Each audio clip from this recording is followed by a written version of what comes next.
All right, welcome everyone to our second Skew The Script speaker session. We have with us today Bryan Woolley. We're incredibly appreciative that he's able to join us. Believe it or not, we got connected with Bryan through another math teacher. Eric Schlepak is actually on the call right now. It was a mutual teacher connection of ours. And Bryan, were you Eric's student? Is that right? I was never his student, no. I played baseball for him and went to the same school he taught at, but was never in his class, unfortunately. Got it. And we're incredibly thankful for Bryan to be able to join us. It's the start of the baseball season, and obviously it's a very busy time, but we really appreciate him being here. Some background on Bryan: he is a pro player personnel assistant for the New York Mets and does a lot of statistical data science work and analytics for the team. And he attended Williams College, has also worked previously as a statistical consultant and data analyst for various organizations.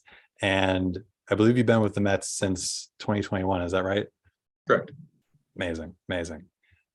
So I'd love to first hand the floor over to him to give a bit of intro about his background, how he came into this work, and what he does on a daily basis and how it's informed by math. Perfect. Thanks for having me on, Dash, and thank you all for attending. Also want to thank Eric Schlepak. This meant a lot to me in my career and has been a great mentor, and so excited to get to be a part of this, and I know this means a lot to him, so very excited to work with you all. So I'm from Dover, New Hampshire. I grew up there. I graduated from the high school and went on to Williams College. I studied statistics and economics there and played on the baseball team. I had a couple different internships throughout college. After sophomore year, I worked for the New York Mets in a business analytics role. I was working on analyzing merchandise, food and beverage, ticket sales, anything that wasn't baseball related. Got to get my feet wet there and learn what it was like to do a tangible analysis from start to finish, where the data came from, what it looked like, and making that a finished product for people to work with. After junior year was when COVID shut down another internship. Worked for a nonprofit remotely. Star Island Corporation is a nonprofit kind of hotel and resort destination off the coast of New Hampshire. Tried to help them with any sort of research they had. It was pretty open-ended, and that was a lot of fun to get to create my own projects and see what I thought was helpful and kind of take that how I wanted it to go. And then after senior year, I graduated spring of 2021 and wasn't really sure where I was going. I had been accepted to a graduate school at University of Massachusetts Amherst, but that was deferred for a year. So I had a year to figure out what I wanted to do. I got really lucky. I'd been interviewing with a bunch of teams and nothing had come to fruition. I was doing a lot of analytics interviews, was mostly looking in that realm, and through a connection that I had back when I worked for the Mets, I interviewed for a pro scouting role. I got that role in July and started in August, and haven't looked back since. I think growing up, I knew I really wanted to work on the data side in baseball and wanted to be involved in all of that. And as much as I thought I was going to be in analytics, I think that being in the scouting side and bringing an analytics perspective to a traditionally non-analytics department has been really powerful, and getting to see there's a lot of ways that you can shape that, and getting to communicate with people who don't have the same technical background has been really powerful, because people are really open to data and care a lot about how it can make their job better, easier, faster, and all of that. And so getting to learn ways that we can help people with data has been a lot of fun, and getting to communicate with analysts and scouts and directors and all sorts of different groups it's been cool, and it's part of making math and data tangible for everybody else. I've learned a lot that way, and I think everyone else is getting to as well. My role moved kind of from pro scouting to what we call pro player personnel here. And so rather than strict player evaluation, which is what pro scouting is meant to be, the role was how can we apply player evaluation to the roster when we're making a decision about who to sign, who to promote, who's going to play what position, what does it mean no longer in a vacuum? What does it mean with the roster? And so it became a lot of knowing the rules, knowing how does this model apply to this player? What are the strengths and weaknesses of the way that we're looking to analyze them? And kind of how do they work in conjunction with each other? We're comparing a 17-year-old to a 35-year-old. Those aren't particularly easy. And so trying to understand the way that the data works for both of them has been a really interesting and informative experience. As far as the way that my work involves data, it's different every day, and that's part of what I love about it. There's no standard procedure. Like I said, we're working with human beings. There's no one size fits all, and so getting to one day we're comparing how did the distributions of these two players change when one of them has been injured and has only gotten to play 10 games versus this one's been playing for 3 years. That's when it gets into hypothesis tests, and that's when it gets into what are we talking about with variance here, and then it gets into with models, how much does this parameter affect the way that we can evaluate someone who's on this side of their age and someone else who's kind of moving towards their peak self. We use it when it's how can we allocate resources between different players. If you've got this amount of money to spend, how many players you spend it on, where do you spend that? And then we use data in also a qualitative sense quite a bit. The scouting reports tend to be explanations about players and people putting a number on a player and making sure that we're being as comprehensive with that as possible, trying to utilize our data and making sure that we know we're covering every player, making sure we know, well, this scout's going to be in San Diego next week. Here's all the players we need them to write a report on. It changes every day, and that's a lot of fun. But that's also what makes it challenging. Is there's more data than we know what to do with. We're getting thousands and thousands of rows of information with hundreds and hundreds of columns just because a new game happened yesterday. And there's biomechanics data. There's performance statistics. There's scouting reports. There's bioinformation. There's just so much that we have to parse through and work with. And it's a challenge, but I enjoy it a lot. Wonderful. Thank you so much for the intro. And the way we're going to proceed is I have some pre-submitted questions from folks who are in the room, and I'll be asking those, and then we'll open it up to the floor for live questions based on what was said during the session. So the first set of questions are more about the work of being a baseball analyst. And then the second part is more about how do we bring this to our classroom and how we give advice to students who are potentially looking to get into this kind of work. So on the front end of that, do you have any examples of analyses you've done that have really helped your team, or like you've made like a really tangible impact that you might be able to share with us? I know some of it might be proprietary, but is there anything you'd be able to share with us about an example where that happened? Definitely. And this is one that happened pretty recently, so it's fresh of mind and one that I am very passionate about, but it's looking at the distribution of performance. We have so many different numbers we can use to evaluate players, from numbers that have been going on for years, like batting average, to proprietary models that have been coming in to put a number on the way that someone throws, the way that they hit, all that sort of stuff. They all follow different distributions. They all have different parameters. And I think it's a challenge when you have so many people using that information to know what do I make of this player who's had 3 games versus this player who's had 100. And the answer is it depends on the stat. There's certain metrics we can use that we can have a lot of confidence in the sample size after 3 games. And there's others where we won't have confidence in the sample size until they're retired. It's really quite a challenge. And so the research was looking at the distributions, and this is probably the most math heavy I had to work with, but that's trying to put a value on sample sizes for each statistic and saying, okay, when you're looking at this many games for one player, that's the same as this many games for another if you're looking at this metric. And so that people can go in and say, okay,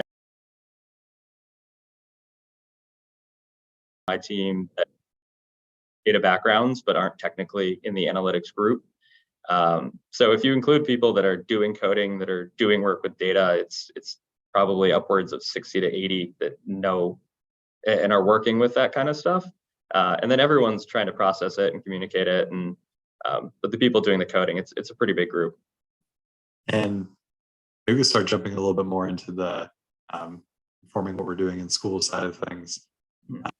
So one huge question is probably the most submitted one, is if we have students who are interested in going into sports analytics, whether it's baseball or another sport, where would you recommend they start, especially thinking about like high school students about to go to college? Yeah, I think anytime you can get something on the quantitative side, it's going to translate really well. We have a lot of people that took different paths in our organization. We have people who were in engineering, some who were in math and statistics, some who were in computer science. We have people who pivoted after doing biology. We have people who were sports management and picked up coding and did like Code Academy and stuff like that. We have people who were English majors and had a technical interest. I think it's tough to say one size fits all, especially because I feel like I've learned the most from the roles that were the least baseball oriented at times. But in terms of advice I'd give high school students, I love statistics. I think that was the probably best major I could have done. But to find ways that they're going to get to practice, I think it's really powerful to get to see through a project start to finish and do work on the side. Even if you're not able to work in a statistics program, there are still ways you can learn how to code. There are still ways that you can write a report and have it be a part of your portfolio. I think a large part of what helped me get the job here was I published 3 articles publicly about baseball analytics, and my work in college informed a lot of the way that I did that, but I don't think it had to. I think that there are other ways to go about the path and do what interests you most. And if that's not a statistics program, then find ways to show what you know with baseball in other ways or whatever sport you're looking to do. There are a lot of people who are going to be applying to jobs, and find a way to be different, find a way to stand out. And part of that is, here's what I know, here's the way I think, and here's the way that it can help your group. So I think telling kids to find what they're interested in and push it and work with it and get to explore that, whatever that means. Amazing. And if there are any students who like right now are really interested in going deep into learning more sports analytics, are there any resources that you found that are really good that will help them explore that side of things and learn things they might not otherwise learn in K-12 school? Definitely. 2 websites that I read a lot growing up and in college that they have varying articles in terms of the difficulty of the math, but it's probably Fangraphs and Baseball Savant. Baseball Savant runs through Major League Baseball, but Fangraphs is a independent source. They take a very data-oriented approach to sports, baseball in particular. And they bring up a lot of concepts that I think going down the rabbit hole can help you find other ways to do it. Fangraphs will talk about, if they talk about a stat or a concept that someone finds interesting, Googling that followed by baseball, you'll find a great thesis from a student that was just doing research on their own and didn't publish it anywhere but their college. You'll find a great article someone put on their personal blog. I think going down the rabbit hole, and if you hear of a concept even on TV that you're curious, well, what is vertical approach angle? If someone brings that up, that's Google that and see what comes up. There's going to be physics papers. There's going to be a ton of different stuff. But if you got to start somewhere, I'd say Fangraphs and Baseball Savant are the best 2. Amazing. And in addition to like the student side for teachers, if we want to implement projects or do lessons related to more advanced sports analytics, would those be great resources as well, or do you have other recommendations? I think those would be great sources to get ideas and great sources to come up with, here's a sports example of how we can use different statistics concepts. And it gives you more data. You have the ability to pull down information and make your own examples that way. They have ways to query on there. They're not specifically geared towards teaching as much as they're geared towards reading for interest, but they have very technical concepts and things that I think would apply really well as well. Awesome. Amazing. And just a plug, if you're interested in bringing more sports statistics into a lesson format in your classroom, we do have some of those on Skew The Script for baseball, for basketball, other things, and I can link them in the chat as well if you're interested. Uh, Another question for us in teaching high school is if you were in yourself teaching high school stats class, a particular example that you would use that you think would be really impactful for students. Trying to think back to the concepts we learned in AP stats. Can you remind me of a couple of the examples that Yeah, in that for age? sure. Sorry, it's been a while. Yeah. So we start off with like day exploration, visualizing data. We get into some linear regression. We go to z-scores and normal curves, and then experimentation, sampling, probability, expected value, and then after that, it's a whole lot of inference. So confidence interval hypothesis until we hit the AP exam. Yeah, those are all great. At least in the beginning, I do data visualizations is always going to be important. I do that every day and trying to find the best ways to express information to people. I think a good example that we've talked about here was we were making a rolling graph to see someone's performance over time. And there was a lot of discussion over what does the y-axis look like. And the way that can kind of be a sand trap is always a good example that I think hit home for me really quickly early on. In terms of z-scores, I think you can pick any metric that you find on Fangraphs or Baseball Savant or MLB.com and trying to find a way to explain how impressive is something that someone's doing, even if it's just home runs. It's hard to say how does 13 home runs at this point compare to a 300 batting average, but putting that into z-scores, it makes it easy for someone to say, would I rather have Luis Arias or Aaron Judge right now? Just two examples of outlier players. Getting into inference, one example that I had in an interview, at least talking about distributions and something that I think is really important, was how do you compare a player who hit 300 in their first 10 plate appearances with someone who batted 280 in their first 300? And is there actually a difference between these players? Who would you rather have going forward? That gets into inference, that gets into distributions, and that was one that was an interview concept, and it's still something that I think applies to AP statistics.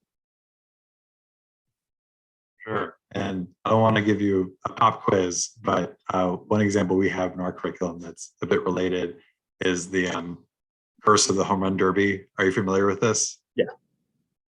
Amazing. So I'll just link that chat. That's a great one. A lesson on, and the idea is maybe we could, but we'll do a little classroom moment here. So I just linked into the chat, but you have all these players who go to the home run derby, and the first half of the season they're amazing, and then they participate in the home run derby, which is this thing in All-Star Weekend where they try to have as many home runs as possible.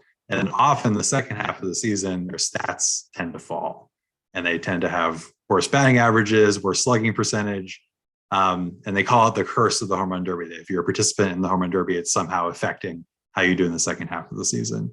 So I'm going to have everyone in the group take a second to think about, do you think the curse is real, or what might be going on? And I'll have you all type in the chat in like 5 seconds what you think. So type in the chat what might be happening. Don't press enter just yet.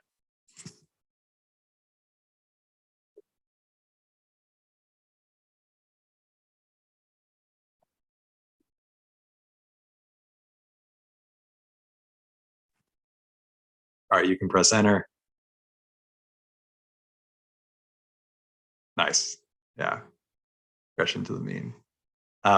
So that was a quick explanation.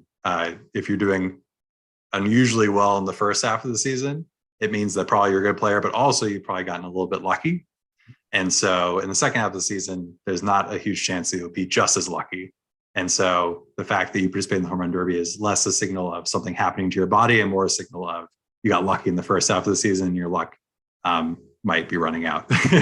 And that's called regression to the mean. So Bryan, how often do those kinds of concepts like regression to the mean come up in your work? Is it like too basic to be relevant? or is it something that is actually relevant to what you do on a daily basis? I think it comes up every 5 minutes. It's always important. We're talking about player performance on a day-to-day. We play 162 games a year, and that doesn't count playoffs or spring training. And so at least this time of year, when we've had not even 50 games yet, talking about what can we expect about this player's performance moving forward? Is it performance we can expect to regress, or is it there's underlying concerns that this is the new expectation? We talk about, and that goes into the sample size project that I worked on, was how much regression can we expect at this point? Like, how small is the sample size? Like, or how big is big? And what does that mean for different types of players, different ages, different performances? It's something that might be one of the top concepts we talk about. It's where we love to talk about what a player used to do, but at the end of the day, our jobs are about determining what they're going to do. And so regression to the mean is more about what they're going to do than what they did do. And so that's easily one of the most important concepts we talk about in a data perspective. And I have a few more pre-submitted questions here before we open it up to everyone for live questions. So this is kind of inside baseball, but for AP Stats teachers, but we teach 9 hypothesis tests. It's actually a lot we have to cover. This includes 1 sample Z test, 1 sample Z interval, 2 sample Z test, 2 sample Z confidence interval for proportion, 1 sample T test for mean, 2 sample T tests for mean. We do chi-square, linear regression T tests. Among all the different inference procedures that you do, is there one that stands out as most important that you use most often? I wouldn't say one is more important than the others. It really depends on the context. We're building a lot of linear models, and so there's a lot of hypothesis tests that goes into that. There's coaches will reach out with, I have this idea, is it true? And then that's any sort of, whether it's proportion or mean or any sort of test in that perspective. We have, my boss has an idea and he goes, well, is this real or is this just luck? They all come up in different contexts, and knowing them all is definitely important. I couldn't name all 9 off the top of my head, but that's why we're able to collaborate. So amazing. And when you do those analyses, like, is this luck or is this real? How often do you use the kind of formulaic assumption of normality that we teach in AP Stats versus using bootstrap techniques or simulation techniques, like kind of modern techniques that go outside the formulas? We use both. It depends on the amount of data you have and the amount of computing power you have. Obviously, a bootstrap technique is going to take a lot more time and a lot more work to get through, but sometimes that's a trade-off you need to make, and that's a choice you need to have. I'd probably lean more towards the bootstrap method because it can be more powerful, especially because we're not working with normal distributions often. We wish we were, but there's still plenty that follow normal distribution and plenty that don't. So there are going to be some times where we're using normal, but often the bootstrap is going to be a better way to do that. Just for context for everyone in the room, in AP Stats, we always teach these strict assumptions like, is your large count satisfied? Then you can assume normality. Is the 10% condition satisfied? Then you can assume independence. In situations where those assumptions aren't satisfied, you can use non-parametric methods like bootstrapping and others through computer simulation to still get a sampling distribution and still do inference. And it's outside the scope of our course, but it sounds like, and I don't know if this is true, Bryan, it's becoming more and more common in sports analytics. Is that right? Are you seeing it more and more often? I'd say so. And that's part of that is just the computing power we have now compared to what we used to have. We can get through a lot more, a lot faster. It's still a funny story that I like to tell, but I was interviewing with another team at a college, and they asked for a research project, and they ran it themselves once they got my code to see if it worked. And I tried to use a simulation bootstrap method, and I got a call the next day that we've been running your code for 20 hours and it still isn't done. Can you just, we cut it off. Can you just tell me what you were trying to do? And so we've gotten better, and I'm sure that at this point, our analysts and some of the work that I do, we could do a better job of coding that than I did as an applicant. but it's also sometimes you're not able to do the analysis that you're hoping to do. There are ways that you need to be simpler, and there are ways that you need to be able to communicate that. And if it's going to take someone 20 hours and they come back to work the next day and you're still not even halfway through, there's better ways to do that. Yeah, definitely. Was that an infinite loop, or was that actually taking that long to analyze? It was actually taking that long. It was a Oh my Bayesian gosh. analysis. I was trying to do a very complicated model that had a lot of parameters that fed off other parameters. And I thought it was a great way to show that I thought I was very smart, but it's not very smart if it doesn't work. So. Well, we also think you're very smart. And one other question along these lines is, one thing that we've been chatting about a lot in the AP stats community is, we do a lot of inference, but we don't do a lot of prediction. And it seems like in many industries, including in sports analytics, there's more infusion of machine learning, artificial intelligence, these prediction models, rather than just making inferences about what's already happened. Are you seeing that in the baseball world, that there's more machine learning, artificial intelligence prediction modeling coming into play, or has it stayed most realm of inference? There's always going to be bits of both, but I definitely agree. I'm seeing that trend towards more of the prediction methods, and artificial intelligence and machine learning being really powerful ways to do that, really effective ways to do that. But yeah, our work is to try to put the best team on the field we can tonight and tomorrow and long term. And as much as we love to talk about the ways that informs, or what the past does to inform us moving forward, we're less trying to evaluate what did someone do than what are they going to do. Got it. And so in terms of students who are thinking about potentially in several years on how to break into this world of sports analytics, would you suggest that they do some focus in the machine learning and prediction side of things as well?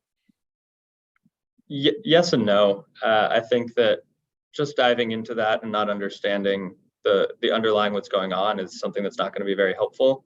I think you need to start from a baseline of knowing things like hypothesis tests and variance and distributions, and knowing what goes into what you do, because at the end of the day, you're going to have to communicate that to someone who's making a decision, a player, a coach, a manager. Someone is going to have to work with what you're doing. It doesn't just go off into space. So if someone feels like they understand what's happening with it, yeah, absolutely. Do I feel like I could have at that age? Absolutely not. I'm still not sure I can, but I think there's definitely a balance of learning to understand what the underlying stuff is and what feeds into the work that you're doing before getting to that point. But if someone's ready and someone's excited to learn about it, I wouldn't discourage them from learning more. Amazing. Well, I think this is a great moment to pause, because I think we, from our guests, like we've had Z-scores are incredibly relevant on a daily basis. Regression to mean is incredibly relevant every 5 minutes. You see that inference testing is very relevant to the work being done. I think that's awesome, and we should all save this recording and show it to our students at various points next school year. And with that pause, let's maybe shift to some live questions from the folks in the room here. And the way we'll do this is, if you have questions, go ahead and type them into the chat, and go ahead and press enter whenever you're ready. And then we'll kind of scroll through and ask folks to come off mute when we see a question that we'll be answering. In the meantime, while folks are writing, I think there was a great question already posed in the chat here about one thing I wanted to ask about, and didn't know if we'd have time, but I think we should go for it. The rule changes in baseball. How has that changed things from an analytics side? Because this is obviously a shift in how the game is played, and that means a shift in how useful metrics of how the game used to be played might not be as useful anymore. So what have those shifts look like, and how has it changed what you do? The rule changes have been a blast. It's just provided another challenge for us to work around. And I think that baseball as an industry, and in any industry in general, is when things change, you have to adapt, and it changes the way that you operate, and it forces you to try to find new ways to be better. And in terms of the way that the rule changes have affected how we operate. It changes the way that our defensive analysts talk about where to position players. It changes the way that us in evaluation talk about what we can expect from a player. There's different skills that lend differently towards the new rule changes. Stolen bases are different. The shift being different affects both hitters and pitchers in different ways. The timing affects the way that players perform. It's made us think, and it's challenged us. And there's no one right answer about how to change the way that you analyze these players, but it has made tangible differences in the way that we have to talk. Amazing. Thank you so much for sharing that. I think there's a great question from Gabriella in the chat. Would you be able to come off mute and share that one? Sure. I was just wondering, I've had a lot of students that go to college and study statistics, and they talk about using R. My niece uses R working in the insurance industry. Do you think high school should be teaching R, or is that something that should just be held waiting for college? I think it's totally up to the group. I think it would have been very helpful to get to learn back then, but it's also challenging. It's anytime you're learning something new, if you haven't coded before, which I hadn't until college, it's hard, but it's incredibly useful. It helps you answer questions you didn't get to answer before. When you're learning a hypothesis test and you get to do it in code rather than in a calculator, it's faster and you can see the results. You can do visualizations. I think it opens up a lot of ways to teach, and it opens up a lot of ways to learn, and that's never a bad thing. I'm sure it's a challenge to incorporate anything new, but by all means, if you can, go for it. I think that'd be awesome. Yeah, Lisa, I just saw your comment. I think folks know where I stand on this. I think we should be doing more to infuse technology that's not from the TI 1984 era, but from our century into this classroom, our classrooms. And just put a quick plug in the chat for our data science challenge. We're doing a data science challenge where students can get a chance to actually use R in a very gentle way to analyze data sets and do a little bit of even some machine learning after the AP exam as an exploratory project. We did it as a pilot this year. Some of you are in the pilot, and then next year we're going to do a full launch. But yeah, I think, as with everything, and Bryan, I feel like this has been a through line in what you've said throughout your comments here, which have been super insightful. If you're going to do something a bit different to accommodate what you see as yourself as having skills later on, you want to do it in a thoughtful way that actually makes sense, and not just go straight into it just because it's the new thing, but do it in a way that you're actually understanding what's happening and you're actually able to translate into analyses that make sense. Another question is from Bobby. You had a question about minor league connections. Would you like to voice that? Yeah, I was just wondering how Bryan got in on everything and how he basically knew the right people to contact to get the internship with the Mets. I was curious because I would need to relay that message to my students if they're interested, and so just wanted more information on that. My initial contact was through college. I did a research project in school with when I was a freshman with a senior who went on to work in business analytics here, and I contacted him when I saw the internship open up. As far as the job that I'm in now, part of that was from the internship, but another part that I've seen happen with coworkers, and I've seen it happen with friends, is publishing. And I had a friend write an article that got picked up by the Yankees. They read it, they loved it, they were really impressed by his work, his writing, his analysis, all of it. Reached out to him, and he's been there for 2 years now. Another way is there's a website called teamworkonline.com that posts sports jobs constantly. I know Fangraphs posts sports jobs, but particularly baseball. And those are going to be great resources. And just reaching out to people and asking questions, reaching out on LinkedIn to people and asking questions. Not everyone's going to respond, but those who do, I'm sure will have helpful information. You said teamwork.what.online? Teamworkonline.com. And that has Okay, all thank awards, you. all jobs. Yeah. Thank you very much for that. Yeah, of course. Yeah, I think Lisa had a follow-up question to that. So do you want to come up and share? Yeah, I was just wondering, how you go about publishing something. Where could you publish to? I mean, obviously there's social media and all that nonsense, but I'm thinking you must have put it somewhere that it got attention. Yeah, I was lucky enough to have it picked up by Fangraphs. I sent them each of the three, I think about 2 months apart my senior year, and they edited it, they read through it, and they published it on their site. I've seen other people put it on Twitter and tag different accounts and see what happens there. I've seen different people make their own website on Wix or something like that and include it in a resume. And I've seen other people put it in a zip drive and include that on a resume. There's not one way to do it, but I was lucky enough to get it published by a big source, and I think that was super helpful for me. But I've also seen other people be successful with just having that information on their own and sending it when they're doing the application. Amazing. And I have a couple more questions of my own while we're still waiting for more to come in on the chat. And please do ask more questions, folks. We'd love to get your voice heard here. One thing I've always been curious about is, why do you think baseball is so much more early to adopt analytics and to be analytics heavy than other sports that are played? My hypothesis there is the way that the sport operates. It's a lot of isolated events.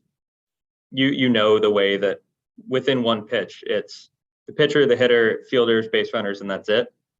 In a sport like football or basketball or soccer or anything else like that, it's so many different variables interacting with each other. There's a lot of 3D work between different people.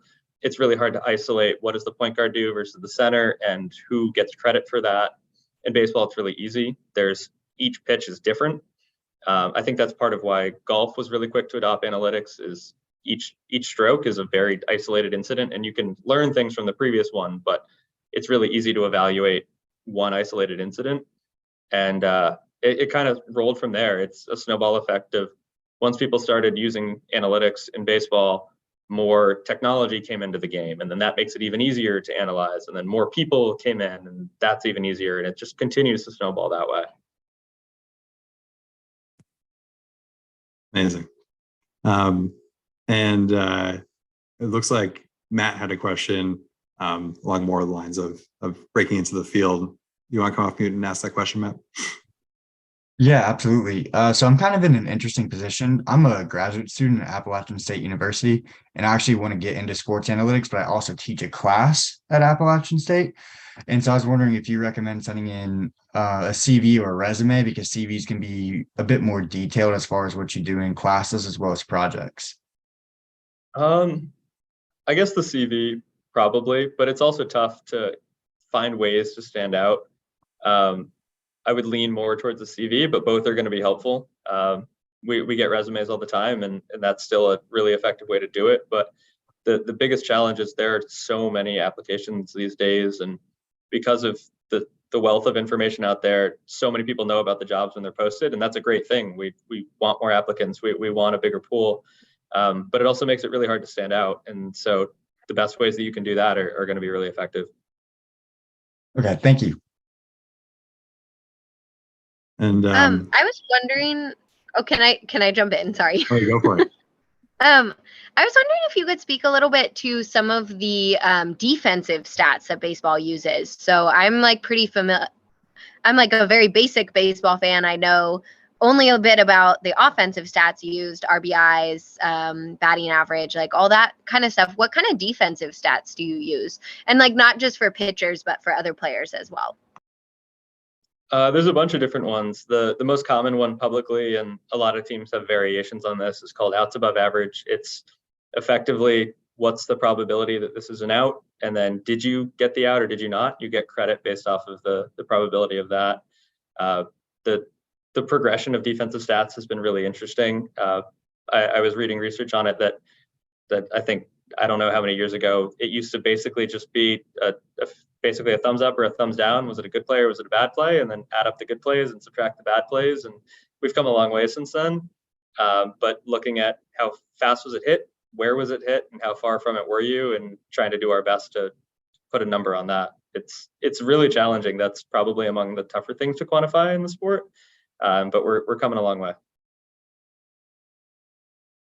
Yeah, and as a follow-up to that great question, it seems like nowadays there's a lot of statistics that are calculated a lot like z-scores, where you're dividing by some measure of how good the other players around you are. But they're very complicated. Like when I look at something like outs above average, how do you get the average outs that someone would get in that position on a certain day? Like, can you speak a bit more as to how you do that very complex process of standardization for something that's not just as easy as dividing by a standard deviation? Yeah, the problem with it being that complex is the answer is also very complex, and that depends on the metric and the way that every team does it differently, and that's part of what gives us variation in the way that groups operate. I think kind of the most basic method is you look at the whole group and you have as many data points as possible, and what is the mean or median there, and how do we pivot off of that? But it depends on the position. The way that a shortstop operates is different than the way that a center fielder operates, and you have to make differences there. And not having the shift makes that a little different, and that goes back to the rules of when you're trying to evaluate defense. It all depends on the rules, and if we've had one set of rules for I think 5 years now, really, and then you completely change the rules, it's really hard to find that expectation. The average is completely different than it was last year because players can't play the same way. Amazing. And another follow-up to that great question was, it seemed thumbs up, thumbs down. It's a kind of crude way of being able to sense what's going on in the field. It seems like now there's more sensors out there that can measure things like how fast a player is running and where exactly the pitch landed in the strike zone. So how have these like very, really precise sensors changed how you're able to do analytics? It gives us so much more information than we've ever had. The more sensors we have, and they get more accurate and more powerful all the time, it just gives us more data points to work with. And the more information we have, the more we can learn about players and the way that they operate and the way that teams operate. It's just opened up so many avenues that we didn't know we could have had years ago. There's plenty of questions that we come up with that nobody's researched yet, and it's just opening up so many new ways of thinking that's been really fun to watch.